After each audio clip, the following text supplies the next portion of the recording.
Olá, o canal Gamertag BR.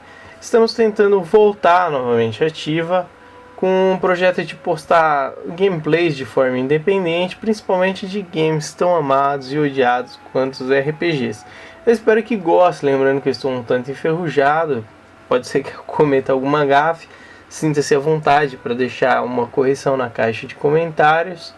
Falar sobre RPG numa coisa tão fácil, porque são vários elementos a serem abordados. Ainda não sei exatamente como eu farei.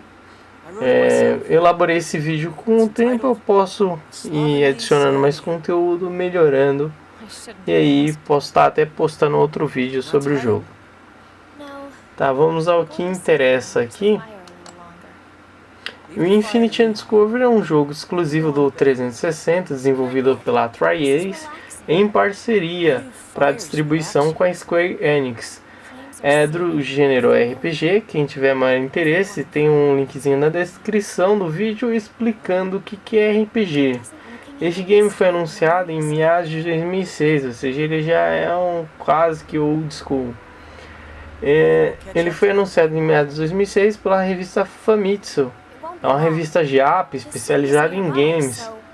Inicialmente acreditava-se que a Microsoft seria a empresa que publicaria o game, porém, na TGS 2007, Hajime Kojima e Hiroshi Ogawa explicaram que essa função seria da Square, que detém o conhecimento, o know-how, de como fazer a coisa funcionar. Diga-se de passagem, ela já é consagrada no gênero dos RPGs nas terras nipônicas, né? Aqui vai parte impactante. Segundo o cofundador da Tri-Ace e programador Yoshiharu Gotanda, este game possuía nada mais nada menos que 10 anos de ideias que agora podem ser executadas graças ao poderosíssimo hardware do 360, que já não é tão poderoso nos dias atuais, existindo Xbox One e PlayStation 4.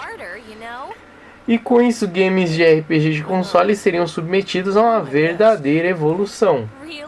Realmente mudou um pouco, mas não chegou a ser essa evolução que ele colocou aqui. Ele meteu hype mesmo no negócio. A Tri-Ace deseja alcançar isso colocando o jogador através de batalhas situacionais que o levarão a descobertas e causarão alterações permanentes no mundo. Mais tarde isso aí vai fazer mais sentido, né? O jogo foi dirigido por Hiroshi Ogawa e produzido por Hajime Kojima, ambos trabalhando em nome da Tri-Ace. Ambos do time de produção do aclamado Star Ocean, The End of Time e o Valkyria Profile, o de PlayStation 2, não o de PlayStation 1. E Yoshiharu Gotanda deixou sua marca como programador principal do game, contando com o character design Yukihiko Kajimoto. Nossa, é difícil pra caralho falar o nome desses caras. Infinity Discovery envolve o jogador em um mundo com batalhas em tempo real, como pode ser observado na gameplay de fundo. Eu selecionei algumas cenas para o jogador que vê o vídeo ou quem veja o vídeo consiga absorver um pouquinho disso que eu estou falando.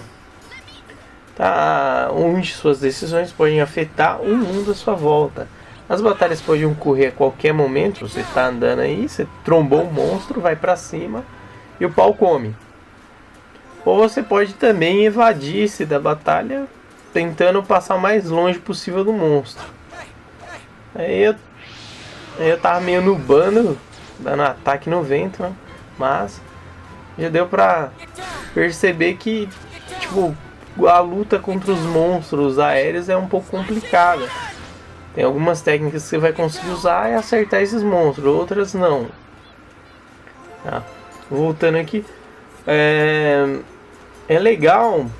Essas batalhas podem ocorrer a qualquer momento, desde que você esteja em uma área de batalha, que por exemplo é a área externa das cidades. Dentro de uma cidade, por exemplo aqui, você não vai trombar um monstro, a não ser que essa área seja invadida por monstros, entendeu? Mas as batalhas vão ocorrer a qualquer momento em áreas que não sejam o interior das cidades, como o típico dos RPGs.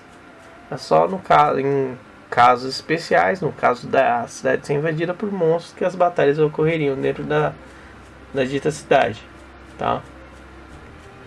Essas vão acontecer, como vocês puderam ver, sem necessidade de uma transição de cenário ou troca de câmera ou coisa do tipo. É interessante sim, que os momentos que a gente acessar os menus, não ocorre aquela pausa no jogo. Os personagens continuam se movimentando, os seus amigos NPCs, tanto quanto os monstros. Eles podem te atacar enquanto você está acessando o menu. Inclusive você pode morrer enquanto está tentando achar um item de cura para remover um status negativo, ou tentar elevar seu HP que está baixo, ou MP, coisa do tipo. Tá?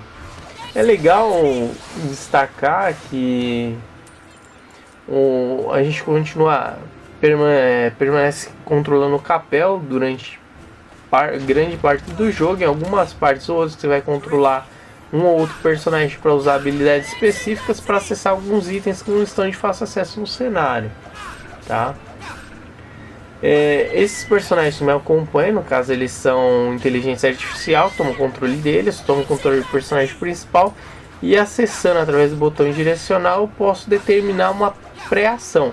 O que seria?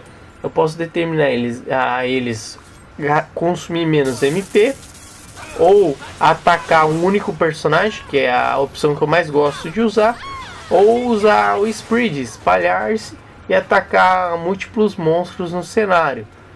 Isso vai depender da sua estratégia de batalha e do seu equipamento, de vários fatores para você se beneficiar nesse tipo de estratégia. Então é legal que atacar em grupo ou de forma espalhada para cobrir múltiplos inimigos. Você pode formar ataques em dupla, isso vai somando hits e depois formando os combos. É interessante citar que em alguns momentos teremos 2 equipes ou 3 de 4 personagens, da qual você só tem controle da equipe onde o Capel está, então, que é o personagem principal. E você vai poder interagir com essas equipes, porém não dar comandos a elas, entendeu? Então fica nessa parte aí. E as outras vão ficar por total autonomia da inteligência artificial. São tantos personagens nesse jogo que eu vou focar em apenas alguns. Quem tiver maior interesse pode estar dando uma pesquisada na net ou até mesmo jogar o jogo, né? Que hoje é bem acessível, não é tão caro. Só é raro achar esse jogo hoje em dia. Porque RPG é assim, você compra quando lança, ou depois de um tempo já sumiu do mercado. Só tem quem gosta e não se desfaz, que no caso são itens de coleção, tá? Aqui eu vou começar contando a história do, digamos assim, do principal vilão do jogo. O nome dele é Leonid. Ele tem forçado a Lua a ficar mais próxima do planeta, prendendo-a com correntes, alterando assim as condições das pessoas portadoras do Lunaglyph, que mais um pouquinho eu vou estar explicando o que é, e de todo o planeta. Ele é o antagonista do jogo. É conhecido como Dread Knight e criou a Ordem das Correntes, Order of Chains. Ele é profundamente devoto do deus Veros, deus da lua. Capel, ele tem 17 anos de idade. Esse personagem a gente está controlando. Ele tem 17 anos de idade, é o personagem principal. É o personagem que controlaremos durante quase que todo o jogo. Tá? É interessante citar que a personalidade dele é moldada por sua condição de infeliz, porque ele nasce numa noite de eclipse lunar e ele não recebe o Lunaglyph, porque quem nasce numa noite de eclipse lunar não tem a bênção do deus lunar e não recebe o Lunaglyph, que é um símbolo mágico que permite que a maioria dos seres humanos usem magia. Como resultado, o Capel foi abandonado, que era quase que uma maldição nascer sobre um eclipse lunar. E quando criança, sua personalidade é fortemente moldada por seu baixo status. Logo no início do jogo notamos que Capel é desmotivado, desinteressado em ajudar os outros. É até compreensível devido à sua situação. Essa atitude vai mudando de acordo com o progresso do jogo, e assim ele vai obtendo mais respostas do seu passado misterioso, principalmente após o convívio com seus companheiros. Durante sua jornada, Capel é resgatado de uma prisão secreta por Aya, que se engana ao pensar que ele fosse Lord Sigmund. Devido à sua enorme semelhança com tal, e acaba se juntando à Aya para descobrir qual o motivo da semelhança, o que realmente aconteceu no seu passado. E aí ele se junta ao grupo de liberação, junto com o Liberator, que logo mais vou explicar quem é. Aya tem 16 anos de idade, é um dos personagens centrais, faz par com o Capel. Ela tem uma personalidade forte, o estímulo constante de Capel vem dela, que algumas vezes é a única pessoa capaz de motivar Capel. Aya adora Sigmund, porém torna-se interessada em Capel de acordo com o avançado da história. Sigmund tem 17 anos, supostamente de início, depois o jogador descobre realmente mais à frente no jogo o que aconteceu e qual a idade dele. Ele é conhecido como Libertador, devido à sua habilidade de quebrar as correntes que Leonid usou para acorrentar a Lua ao planeta Terra. E ele foi criado por Svala, a imperatriz de Haldita, e cresceu no palácio Haldita, ao lado de Eugene, Toma e Komachi, que são personagens controláveis. Controlável não digo, né? São personagens que participam da party no jogo. Que os elementos gráficos do jogo é bem bonito para sua época, é claro. Hoje temos coisas muito mais bonitas, mas vale analisar pelo contexto de época. São gráficos ótimos para o seu tempo. A trilha sonora é belíssima, pena que eu não vou poder deixar ela rolar aqui no YouTube, senão o canal toma um strike por direitos autorais. Mas a trilha sonora é toda orquestrada, não são instrumentos sintetizados, não são instrumentos simulados, são instrumentos reais, instrumentos de corda gravados com belíssimas melodias. Então isso torna o game realmente muito interessante. A dublagem é medíocre, mas é compreensível. Para essa época que o jogo começou a ser produzido, é compreensível que a dublagem não esteja tão avançada quanto nos dias atuais. Outra dificuldade é do sincronismo da boca dos personagens com a fala em inglês. Por quê? Porque tem uma diferença grande entre o idioma japonês e o idioma inglês, então pode acontecer um atraso ou outro. Os jogos que têm a melhor dublagem geralmente são jogos já produzidos em inglês, então quando você vai dublar para o português tem algumas discrepâncias, mas consegue um time melhor na dublagem, eu acredito, né? Eu não sou nenhum profissional da área. Se tiver alguém que seja profissional e entenda dessa parte, deixa um comentário aí pra gente passar a compreender melhor e deixar também o conteúdo mais interativo. Lembrando que isso não torna o game ruim, somente não acrescenta mais as qualidades, entendeu? O game possui uma história que cai em clichês em diversos momentos, porém nos dias atuais é difícil contar uma história sem cair em algum clichê, principalmente quando se trata de RPG. Lembrando que, novamente, que isso não torna o game ruim, tá?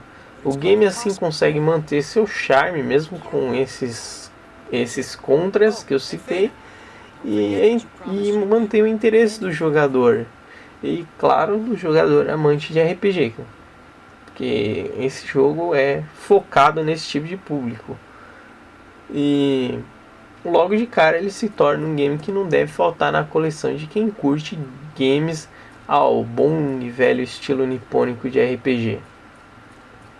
Aqui vem uma parte interessante de todo o Infinite Undiscovered, que é colocar a proposta real do Infinite Undiscovered era colocar, digamos assim, o cavalo de Troia da Microsoft no Japão. Era fazer a Microsoft ser uma empresa aceitável no Japão. Só que assim, o tiro saiu pela culatra. A Microsoft queria colocar as mãos numa fatia do mercado nipônico, diga-se de passagem, que é um dos maiores consumidores desse tipo de produto. E aí principalmente de RPG. O mercado japonês é o maior consumidor de RPG eletrônico no mundo. Afinal, eles são também quase que pais do gênero, não? É claro que existiu outros tipos de RPG de tabuleiro que já não se enquadra aqui no contexto do vídeo. E também não é coisa de japonês. Tá, mas a Microsoft contratou pioneiras do segmento, Square, que já fundida com a Enix, que era outra gigante do gênero.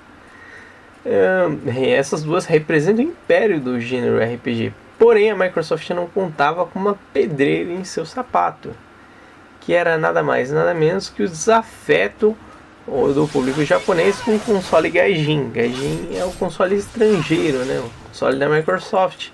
A Microsoft no primeiro Xbox ela deu um foco muito grande em jogos de tiro e isso aí não fez um sucesso muito grande no Japão.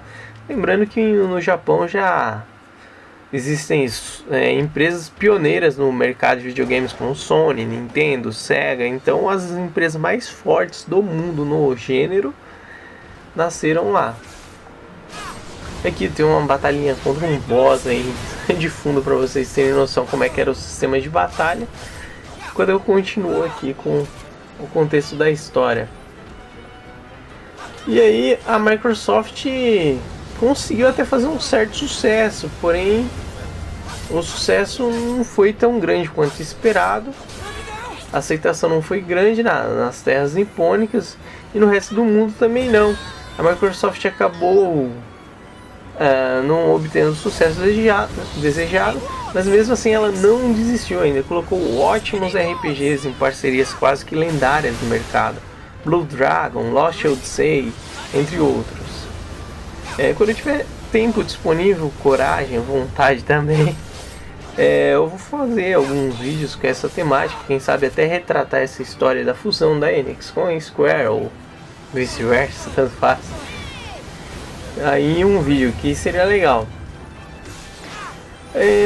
Apesar de ter lançado todos esses RPGs, a Microsoft não conseguiu obter todo o sucesso que ela esperava e acabou desistindo do mercado nipônico, digamos assim, de entrar no ramo dos RPGs.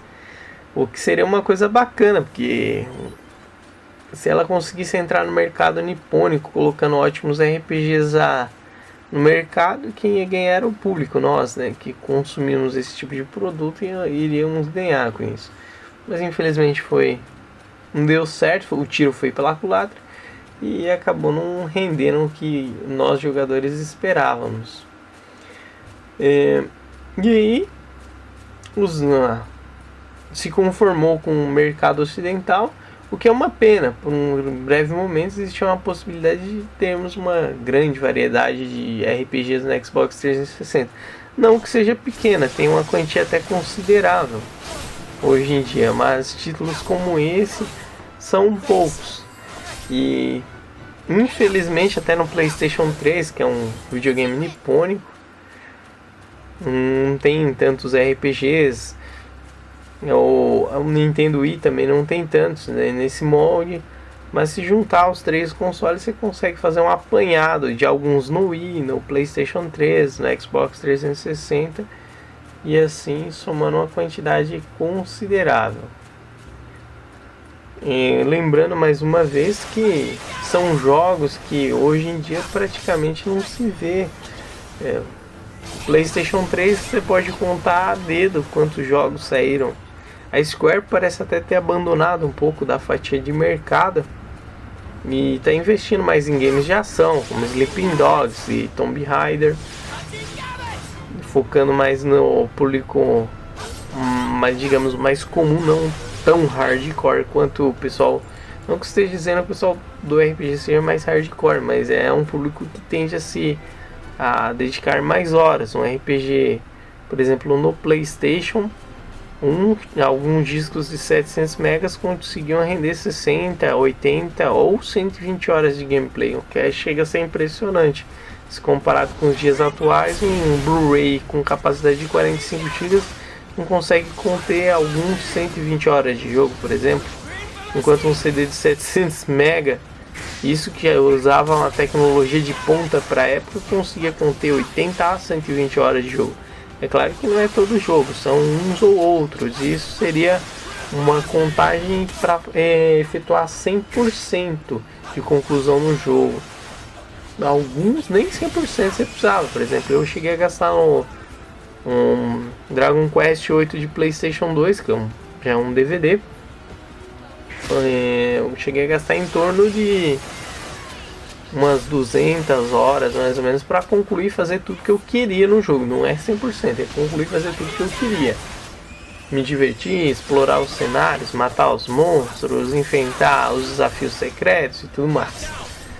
Alguns mais simples, por exemplo, eu terminei o Wii Arms 1 no PlayStation 1 e eu cheguei a consumir nele umas 120 horas para fazer o que eu queria, não 100% também. E geralmente eu pego para jogar e vou fazendo o que eu quero, o que eu consigo fazer sem revista, a me divertir, que é o meu foco, a diversão, e aí eu vou fazendo o que eu consigo. Se eu achar alguma dificuldade, depois eu dou uma olhadinha em algum detonado ou algum site que contenha dicas do jogo para mim poder dar conclusão no jogo. Aqui eu já vou me despedir, vou deixar vocês com a gameplay de fundo. Se você gostou do vídeo, não deixa de apoiar o canal. O número da minha conta bancária tá aí na descrição do vídeo, tá? Tem todos os dados, aceito depósito acima de R$30. Não é brincadeira, é só deixar o like, compartilha e se inscreve no canal. Fui, até a próxima, beleza? Valeu!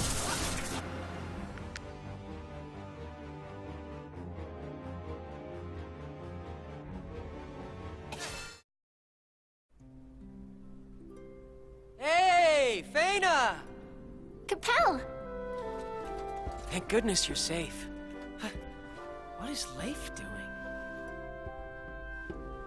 Oh, that? You know the Night Whispers they have here in Helgita? Well, we were saved by one of them. So now... He's training? I think so. If Fena's in danger again, I'll be ready to jump in and save the day! Wow. I can keep us safe even without you around!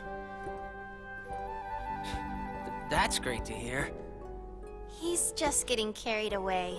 Sorry. Where are you heading next? What about you?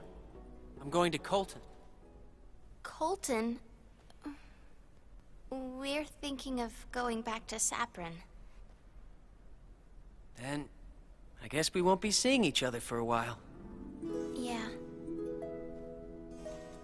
No matter how far away I am, I'll always be there to save you both from trouble. Yes, I trust you. Count on me. Thank you. This means it's a promise. I promise. Okay. Please, Capel. Be careful.